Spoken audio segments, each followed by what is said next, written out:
నమస్తే welcome to big TV ఆధ్యాత్మిక ప్రేక్షకులందరికీ కూడా స్వాగతం. ముందుగా జూలై మాసంలోని ద్వాదశ రాశుల వారికి ఎలా ఉండబోతుంది, మంచి చెడుల గురించి ఎటువంటి పరిహారాలు చేసుకుంటే మంచిది, ఇప్పుడు ఇదే అంశం మీద మాట్లాడదాం. మనతో పాటు ప్రముఖ జ్యోతిష్యులు బ్రహ్మశ్రీ నందిభట్ల శ్రీహరి శర్మ గారు ఉన్నారు, ఆయనతో మాట్లాడదాం. నమస్తే గురుగారు. వాగర్థ వివ సంపృక్తౌ వాగర్థ ప్రతిపత్తయే జగతః పితరౌ వందే పార్వతీ పరమేశ్వరౌ సదాశివసమారంభాం శంకరాచార్య మధ్యమాం అస్మదాచార్య పర్యంతం వందే గురు పరంపరాం ఆదిత్యాయ చ సోమాయ మంగళాయ బుధాయ చ గురు శుక్ర శనిభ్యశ్చ రాహవే కేతవే నమః. శృంగేరి పీఠాధిపతులు కంచి పీఠాధిపతులకి నమస్కారాలు తెలియజేసుకుంటూ కార్యక్రమాన్ని ప్రారంభిద్దాం. గురుగారు, కుంభరాశి వారికి ఈ జూలై మాసంలోని ఎలా ఉండబోతుంది, ఎటువంటి పరిహారాలు చేసుకుంటే మంచిదంటారు?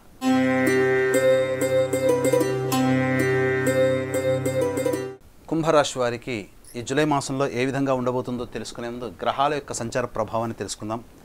రాశిలోనే శని వక్రీకరించి స్థితి పొంది ఉండడం, ద్వితీయ స్థానంలో రాహువు, అష్టమ స్థానంలో కేతువు, ఇక 12వ తారీఖు వరకు కుజుడు తృతీయ స్థానంలో, చతుర్థ స్థానంలో 12వ తారీఖు నుంచి గురువుతో కలిసి స్థితి పొంది ఉండడం, ఇక షష్టమ స్థానమందు శుక్రుడు 6వ తారీఖు నుంచి, రవి 16వ తారీఖు నుంచి, బుధుడు 19వ తారీఖు నుంచి షష్టమ స్థాన స్థితి పొందడం. వెరసి చూసుకున్నట్లయితే జన్మలోనే శని యొక్క ప్రభావం అనగా జన్మ శని అని అంటారు. ఈ శని ప్రభావం వక్రీకరించినటువంటి స్థితి కారణం చేత ఇప్పటి వరకు మీరు అనగా ఈ సంవత్సరంలో జనవరి నుంచి మొదలు పెట్టాలనుకున్నటువంటి ఏ పనులు ఉంటాయో ఆ పనులలో కదలిక ఏర్పడుతుంది. ఆ పనులలో ఈ జూలై మాసంలో కుంభరాశిలో జన్మించినటువంటి వారు మొదలు పెడతారని చెప్పవచ్చు.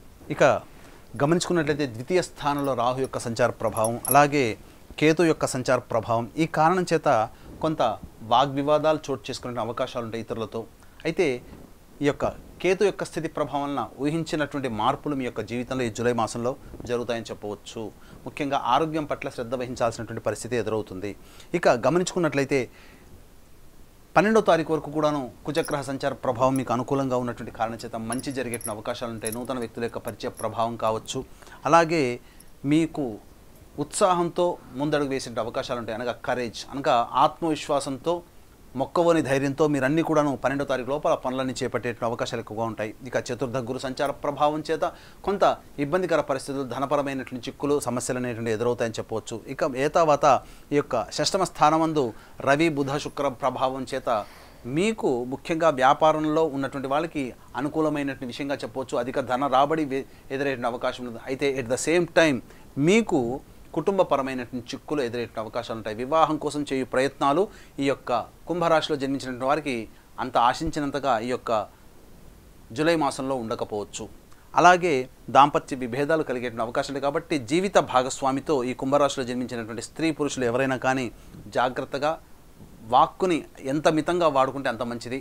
అలాగే ఈగో ప్రాబ్లమ్స్కి కనుక పోయినట్లయితే ఈగో ప్రాబ్లమ్స్ వస్తాయి. కాబట్టి మీ ఈగోని తగ్గించుకొని మీ జీవిత భాగస్వామితో కావచ్చు, లేకపోతే మీ యొక్క వ్యాపార భాగస్వామితో కావచ్చు, లేకపోతే మీ తోటి ఉద్యోగస్తులు కానీ తోటి వ్యాపారస్తులతో మీరు కనుక మెరిగినట్లయితే తప్పకుండా ఈ యొక్క కుంభరాశి వారికి సంబంధించినటువంటి వచ్చే సమస్యలన్నీ కూడాను పరిష్కారం అవుతాయని చెప్పవచ్చు. అలాగే ఏ విధమైనప్పటికీ కూడాను వ్యాపార రంగంలో ఉన్నటువంటి వారికి కొన్ని మార్పులు చేర్పులు ఈ యొక్క జూలై మాసంలో జరుగుతాయి. చేతి వృత్తులు, కుల వృత్తుల వారికి శుభాశుభ మిశ్రమంగా ఈ యొక్క కుంభరాశి వారికి ఉంటుందని చెప్పవచ్చు. ఇక మొత్తంగా గమనించుకున్నట్లయితే తర్వాత గమనించుకున్నట్లయితే ఏ రోజుల్లో ఆనందంగా గడిపేటువంటి అవకాశాలు ఈ యొక్క కుంభరాశిలో జన్మించిన వారికి ఉంటుంది. ఏ రోజుల్లో ఇబ్బందికర పరిస్థితులు, ప్రశాంతత లోపించి ఇబ్బందికర పరిస్థితులు ఉంటాయో మనం తెలుసుకుందాం. ముఖ్యంగా గమనించుకున్నట్లయితే మీరు ఈ నెలల్లో చేపట్టినటువంటి పనులకు సంబంధించినటువంటి సత్ఫలితం కావచ్చు, లేకపోతే ఈ పనులకు సంబంధించినటువంటి ఆశాజనకమైనటువంటి ఫలితం వల్ల ప్రశాంతంగా ఆనందంగా గడిపే అవకాశం ఈ నెల 24-25 తారీఖులో ఉంటుంది.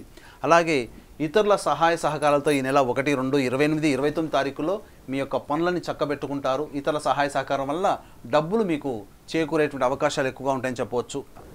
గమనించుకున్నట్లయితే 7, 8, 9, 10, 11 తారీఖుల్లో అధిక ధన రాబడి అయ్యే అవకాశం ఉంది. సకాలానికి మీరు ఏ ప్రాబ్లంతోనైతే మీరు ఫేస్ చేస్తుంటారో ఆ ప్రాబ్లానికి సంబంధించిన పరిష్కారంగా మీకు ధన సహాయం అందుతుంది.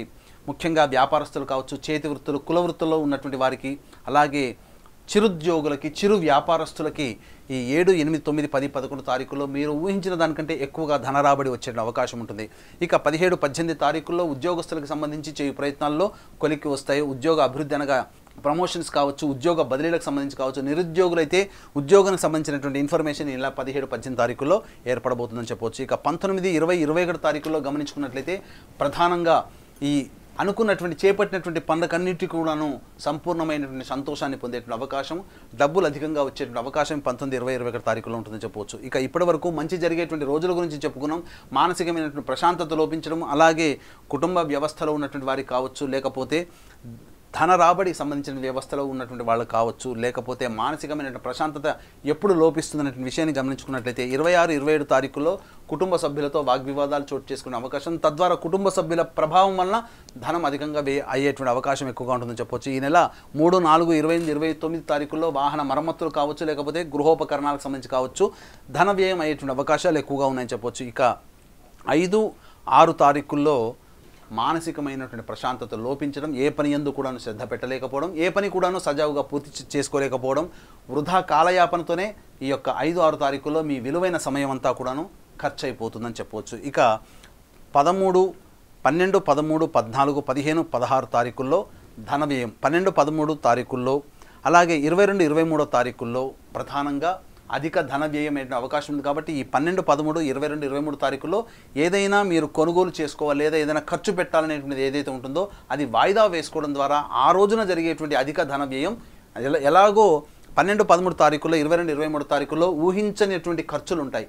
కానీ మీరు ప్లానింగ్ చేసుకొని ఆ రోజుకి మీరు ఏదైనా ఖర్చు పెట్టాలనుకుంటే ఆ ప్లానింగ్ని మీరు వాయిదా వేసుకోవడమే లేదా పోస్ట్పోన్ చేసుకోవడమే చాలా మంచిదనేటువంటి విషయాన్ని గమనించుకోవాలి. ఇక 14, 15, 16 తారీఖుల్లో సంతానంతో విభేదాలు ఏర్పడే అవకాశం ఉంది. కాబట్టి సంతానంతో వాగ్వివాదాలు పెట్టుకోకపోవడం, లేదా సంతానపరమైనటువంటి చిక్కులు కానీ, సంతానపరమైనటువంటి ఖర్చులు కానీ ఈ యొక్క 14, 15, 16 తారీఖుల్లో ఉండే అవకాశం ఉంది. కాబట్టి జాగ్రత్తలు పాటించండి. ఏ తర్వాత 26, 27, 12, 13, 22, 23 తారీఖుల్లో ధన వ్యయం అధికంగా ఉండే అవకాశం ఉంది. కాబట్టి దానికి తగ్గట్టుగా మీరు ముందుగా ప్రిపేర్ అయి ఉంటే మీరు మానసికమైనటువంటి ప్రశాంతతని, ఖర్చు పరంగా ఇబ్బంది పడకుండా ఉంటారని చెప్పడంలో ఏమాత్రం సందేహం లేదు. కాబట్టి ఈ యొక్క వీడియోని 1, 2, 3 సార్లు వీక్షించేటువంటి బిగ్ టీవీ ఆధ్యాత్మిక ప్రేక్షకులు గమనించుకొని ఆ డేట్స్ని దృష్టిలో పెట్టుకొని మీరు కనుక ప్రయాణం చేస్తే చాలా వరకు మంచి జరుగుతుందని చెప్పవచ్చు. ఇక గమనించుకున్నట్లయితే ఎంతటి వ్యక్తికైనప్పటికీ కూడాను దైవానుగ్రహంతోడైతే అన్ని రకాల సమస్యల్ని పరిష్కరించుకోగలుగుతారు.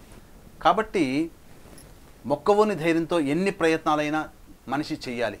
ఆత్మవిశ్వాసం సడలకుండా ముందడుగు వేసినట్లయితే తప్పకుండా మంచి జరుగుతుంది. దీన్ని దృష్టిలో పెట్టుకునే దైవానుగ్రహం కోసం ఈ నెల 21వ తారీఖు రోజున గురు పౌర్ణమి సందర్భంగా శ్రీకాళహస్తి క్షేత్రంలో రాహుకేతు పూజ, వృషభ, మిథున, కర్కాటక, సింహ, తుల, వృశ్చిక, మకర, కుంభమీన రాశిలో జన్మించినటువంటి వారికి శని దోషం ఉంటుంది. కాబట్టి అందున ఈ యొక్క కుంభరాశిలో జన్మించిన వారికి జన్మశని కాబట్టి శని దోష పరిహారార్థమై శనీశ్వర హోమం, అఘోర పాశుపత మంత్ర హోమంతో పాటు విద్య, వివాహం, దాంపత్యం, అనారోగ్య సమస్యల నివారణకి సంబంధించి విద్యకైసుమై దక్షిణామూర్తి సరస్వతి హోమాలు మరియు వివాహ, ఉద్యోగ, దాంపత్య, అనారోగ్య సమస్యల నివారణకి 18 రకాల హోమాది కార్యక్రమాలు కేవలం 1500 రూపాయల రుసుముతో మీ గోత్రనామాలతో చేయించడం జరుగుతుంది. అవకాశం ఉన్న వాళ్ళు కార్యక్రమం తదనంతరం కాంటాక్ట్ చేసి పూర్తి వివరాలు తెలుసుకోవచ్చు. గురుగారు, కుంభరాశి వారు కష్టాలు వచ్చేటప్పుడు ఎటువంటి పరిహారాలు చేయాలి, ఏ దైవారాధన చేసుకుంటే మంచిదంటారు? కుంభరాశిలో జన్మించినటువంటి వారు ప్రధానంగా అమ్మవారి ఆరాధన చేసుకున్నట్లయితే తప్పకుండా సమస్యల నుంచి బయటపడతారు. ప్రతిరోజు లక్ష్మీ అమ్మవారికి, దుర్గా అమ్మవారికి చిత్రపటానికి ఎర్రటి పూలమాల వేసి లక్ష్మీ అష్టోత్తరం ఒకసారి, దుర్గా అష్టోత్తరం ఒకసారి ఈ విధంగా మీరు పారాయణం చేయండి. ఈ విధంగా 11 రోజుల పాటు పారాయణం చేయండి. ఇక ఆదివారం, అందులో ఆదివారం నాడు వచ్చినట్లయితే, మంగళవారం కనుక వచ్చినట్లయితే రాహుకాలంలో దుర్గా అమ్మవారి దేవాలయంలో 18 నిమ్మపు డొప్పలలో ఆవ నూనెతో దీపారాధన చేసి మీ యొక్క సంకల్పాన్ని అమ్మవారికి తెలపండి. ఇక శుక్రవారం నాడు లక్ష్మీ అమ్మవారికి అభిషేకము, అర్చన జరిపించండి. ఇవన్నీ మీరు చేపట్టే 11 రోజుల్లో కనుక వస్తే చేసుకుంటే చాలా విశేషమైనటువంటి ఫలితం. ఈ యొక్క పనులు చేయడం ద్వారా జూలై మాసంలో వచ్చేటువంటి చాలా మటుకు సమస్యల నుంచి బయటపడతారని చెప్పవచ్చు. ధన్యవాదాలు గురువుగారు. అయితే కుంభరాశి వారి గురించి ఎటువంటి పరిహారాలు చేసుకుంటే మంచిది, ఏ దైవాన్ని పఠిస్తే మంచిది అనేది గురువుగారి మాటల్లో అయితే విన్నాం కదా. తప్పకుండా వాటిని పాటిస్తారని అనుకుంటున్నాం.